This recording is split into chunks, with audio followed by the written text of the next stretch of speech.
আজ আমরা জানব এক অদ্ভুত প্রাণী কলাবাদুড় বা নিপা ভাইরাস সম্পর্কে।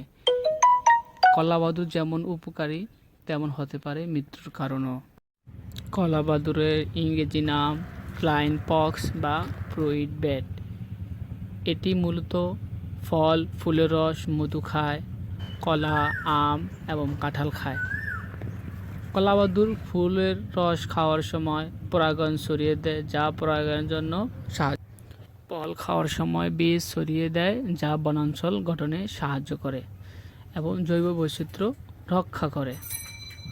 কলাবাদুড় আমাদেরকে নিপা ভাইরাস ছড়িয়ে দেয়। কলাবাদুড়ের মুখের রস, কলা, আম ইত্যাদি ফলপাকা খেলে নিপা ভাইরাস ছড়িয়ে পড়ে।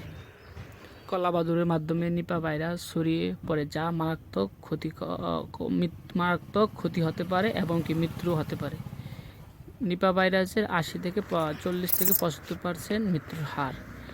এটি একজন শরীর থেকে অন্যজনের শরীরে এই ভাইরাস ছড়িয়ে পড়ে।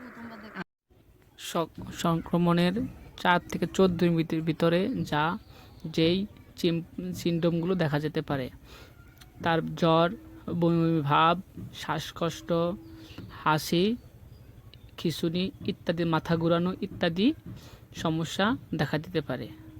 যদি মনে হয় আপনার নিপা ভাইরাস সংক্রমণ হয়েছে, তাহলে একজন বিশেষজ্ঞ ডক্টর দেখান, ডাক্তারের শরণাপন্ন হন, চিকিৎসা নেন। আল্লাহ হাফেজ।